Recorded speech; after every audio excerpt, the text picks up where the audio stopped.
Merci. Chéché Dramé qui évolue sous, en tout cas, l'œil vigilant de Babani Koné, la voix de la patronne Babani à qui nous faisons un clin d'œil depuis Bamako ACI, une grande voix aussi de la musique malienne. On revient sur ce plateau pour parler maintenant de paillettes, glamour et de mode. Oui, mode avec tradition qui, depuis maintenant, est allée à la conquête de Paris. Mode, tradition, tradition. Label Marietou, estampillé, j'allais dire Marietou Dico, cette grande voix, en tout cas, pardon, grande dame de la mode malienne, africaine, très très entreprenante depuis, qui est allée à la conquête de Paris. Paris, passage incontournable, on en parlera tout de suite. Le temps, oui, de vous montrer quelques facettes, bien sûr, de ce savoir-faire à l'échelle du continent. Voilà, voilà, c'est ça. C'est entre autres créations. On en parlera. Marietou, qui nous avait beaucoup manqué. 8 mars, fête internationale ou journée dédiée à la femme africaine, femme à toutes les reines. Vous faites partie des reines, sans vous flatter. Vous avez de la suite dans les idées. Mais Marietou, rien ne vous prédestiné à la mode. Comment êtes-vous arrivé à la mode? Merci beaucoup, Adama. Avec grand plaisir, je te Moi retrouve. aussi. Je n'espérais plus te Après revoir. 4 ans d'absence Absolument. et juste un petit comeback il y a 2 ans Mhm. pour le travail. Et cette fois-ci, je suis venue parce que euh, je dois être là. Je ne dois pas être en permanence en France et ne pas mettre un pied au Mali. Je travaille au nom du Mali en France. Je travaille pour les textiles du Mali, pour la promotion des textiles du Mali en France, pour le développement du secteur coton et textile en France. Donc je suis obligée de venir de temps en temps au Mali parce que ma production est faite au Au Mali. Mali. Est-ce que vous venez Objet de mon retour. oui, pour vous ressourcer un tout petit peu? Euh, Pas ressourcer seulement, mais j'ai mis mon showroom en place parce que quand je suis partie en France, il était difficile de gérer mes affaires ici parce que je suis créatrice de mode. Je crée sur mesure. J'avais une nouvelle collection toutes les 2 semaines et c'était difficile en essayant de faire la conquête de la mode à Paris, du milieu de la mode. Cette ville si prestigieuse de la mode est très difficile à cerner et je ne pouvais pas gérer les deux activités. Mais je produisais ici.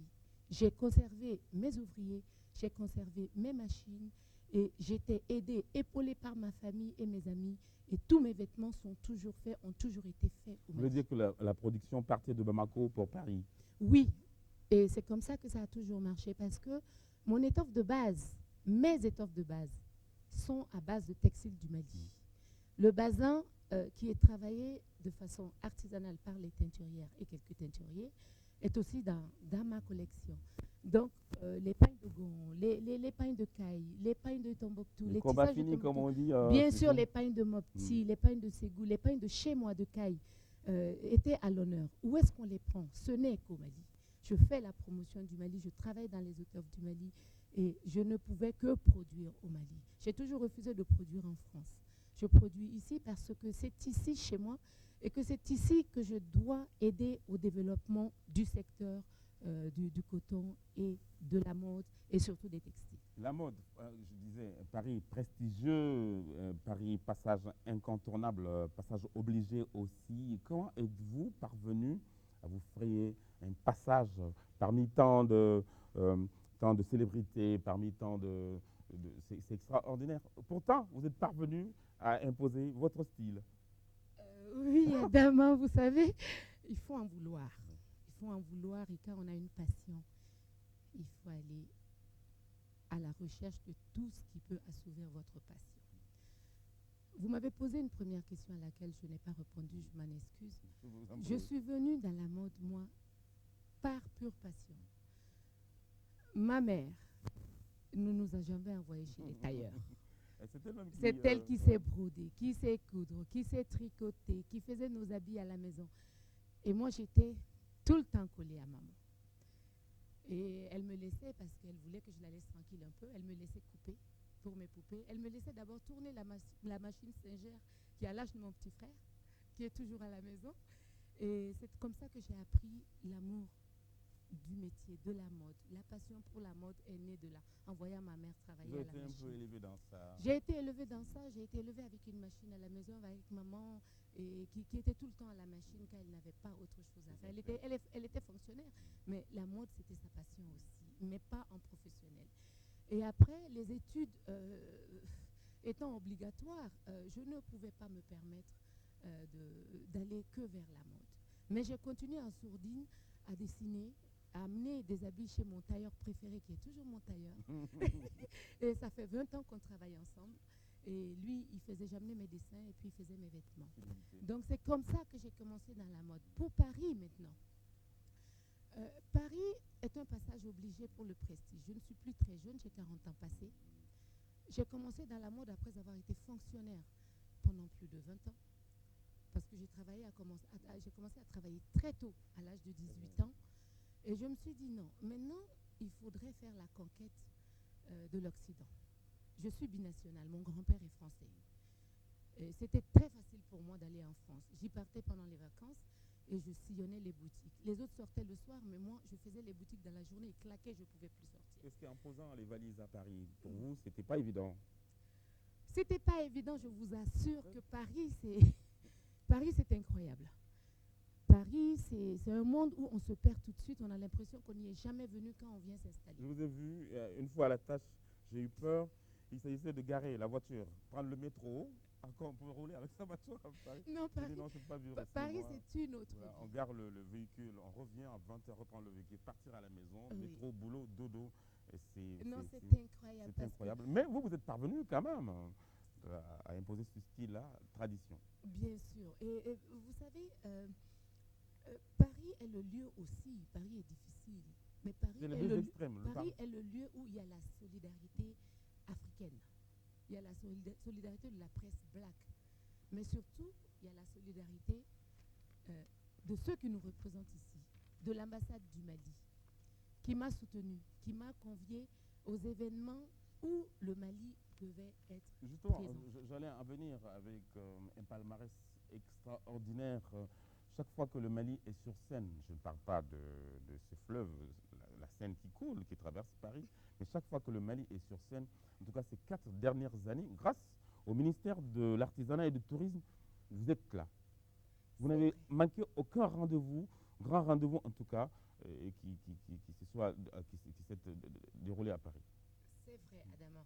Parce que quand j'étais là déjà, c'est en avril 2000 que j'ai commencé en professionnel dans la mode, j'ai été contactée par le CNPA, par une personne qui se reconnaîtra ici, qui m'a contactée pour participer à la fête du Mali à Paris. Et depuis, j'ai fait toutes les éditions. Depuis 2001, j'ai fait toutes les émissions. Avec partout, Marietou Dico, c'est extraordinaire. Il y en a, ça je peux faire un livre, un album avec. Il y en a partout. C'est des lignes, défilés de mode en France, foire, exposition, salon, marché de Noël, fête des 10 as de l'Adi. Voilà, c'est ça, c'est 10 ans de l'Adi, de l'Essonne. Et qu'est-ce qu'il y a? Orange, France, Paris. Sans arrêt, on peut. Non, Adama, le Mali m'a tout donné en France. Les étoffes africaines m'ont tout donné en France parce que je me suis démarquée des autres créateurs de mode en défendant les textiles du Mali. Moi, déjà, toute petite, on disait tu as des goûts de blanche parce que je faisais des robes en bonne africaine. Oui, le bambara, c'est la langue que je parle vraiment, vraiment bien. Donc, qu'est-ce qui s'est passé à Paris? La solidarité m'a conduit vers le succès. Parce que la presse africaine était là autour de moi. L'ambassade du Mali était là autour de moi. Le fait que j'étais à l'UNICEF, parce qu'en arrivant en France, je vous assure, il ne suffit pas d'être française. Il faut prendre un métier pour pouvoir se loger, se nourrir, se vêtir. Donc l'UNICEF, parce que j'ai travaillé pour l'UNICEF à Bamako ici, ce CV m'a permis de travailler pour l'UNICEF à Paris pendant 2 ans. Vous y êtes toujours? J'y suis toujours comme bénévole dans un beau projet qui s'appelle les Frimousses des créateurs de France. Voilà.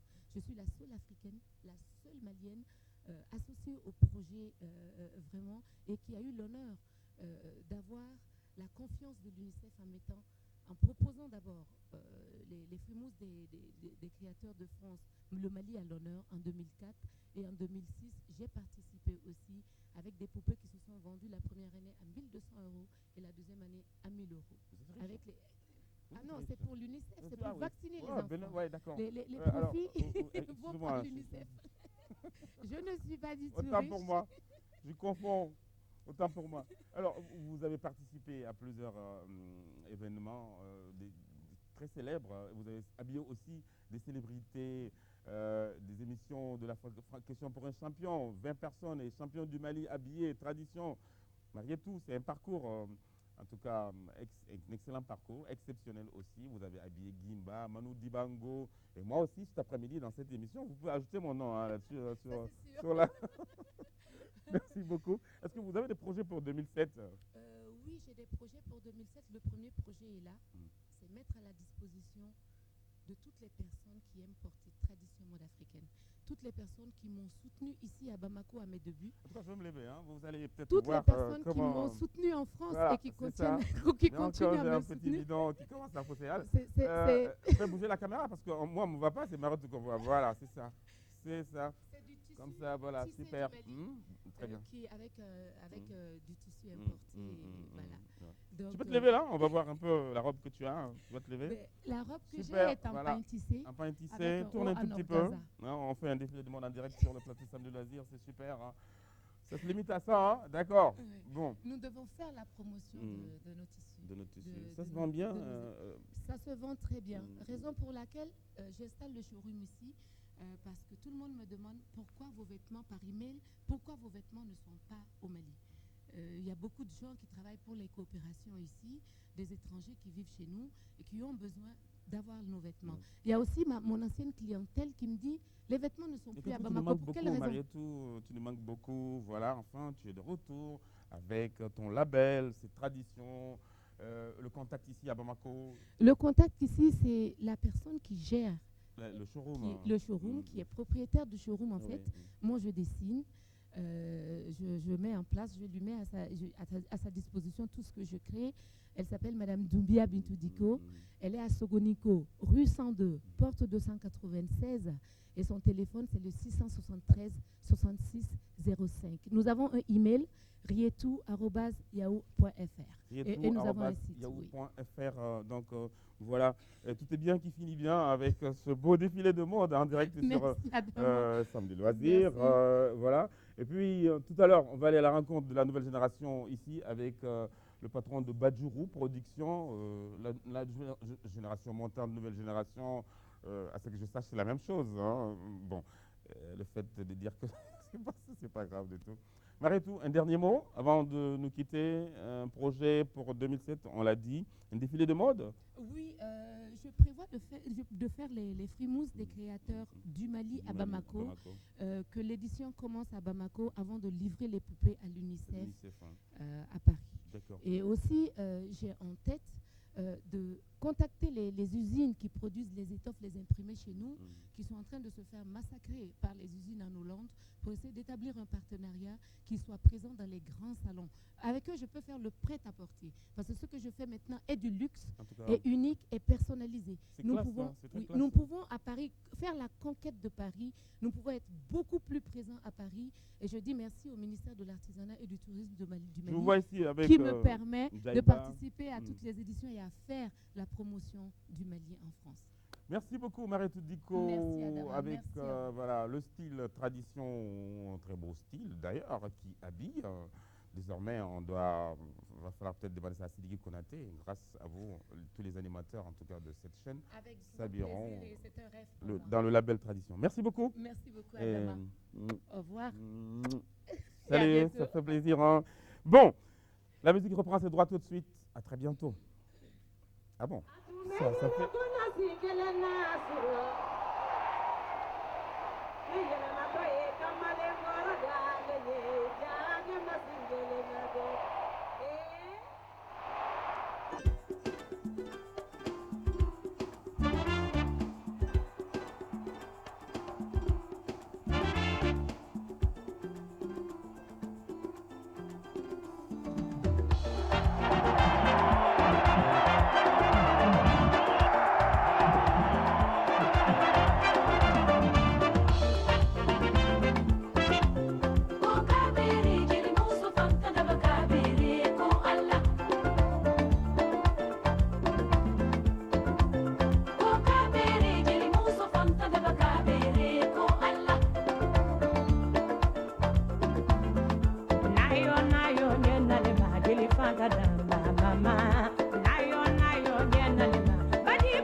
Toute l'équipe de Samedi Loisirs, à mon nom propre, présente Adia Soumano toutes ses condoléances les plus émues suite au décès de sa maman, Fanta Damba, numéro 3, qui nous a quitté. Adia Soumano, à tous les proches, une pensée très très pieuse.